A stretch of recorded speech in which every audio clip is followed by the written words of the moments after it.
જો તમે ક્રિકેટ પ્રેમી છો તો તમારે 800 પિક્ચર જોવું જોઈએ.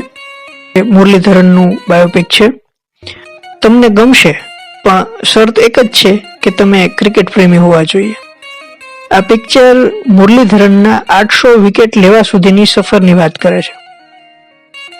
પિક્ચરમાં મુરલીધરનના પિતાજી જે છે એ ભારતથી શ્રીલંકા જાય છે રોજીરોટી માટે, અને મુરલીધરનનો જન્મ શ્રીલંકામાં જ થયો છે તેવું દેખાડવામાં આવ્યું છે.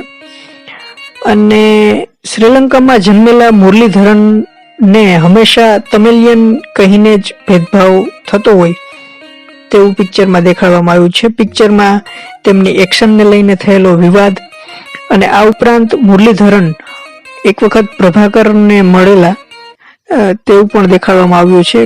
કપિલ દેવે જ્યારે રેકોર્ડ બનાવ્યો સૌથી વધારે વિકેટ લેવાનો, ત્યારે પણ મુરલીધરન ત્યાં જ હતા, એ મેચમાં જ હતા.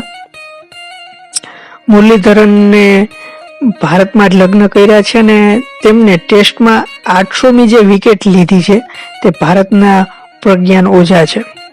પિક્ચર મને તો સારું લાગ્યું, મને ક્યાંય કંટાળો આવ્યો નથી. આમ જોઈએ તો મુરલીધરને ટેસ્ટમાં 800 અને વન ડેમાં 534 વિકેટ લીધી છે. પિક્ચર જોતો હતો ત્યારે એક વિચાર એવો આવ્યો હતો કે શ્રીલંકામાં મુરલીધરન તૈયાર થાય છે અને ભારતમાં સચિન તેંડુલકર તૈયાર થઈ રહ્યો છે. એ જ ટાઈમ હોય છે. એક મહાન બોલર છે તો બીજો મહાન બેટ્સમેન છે.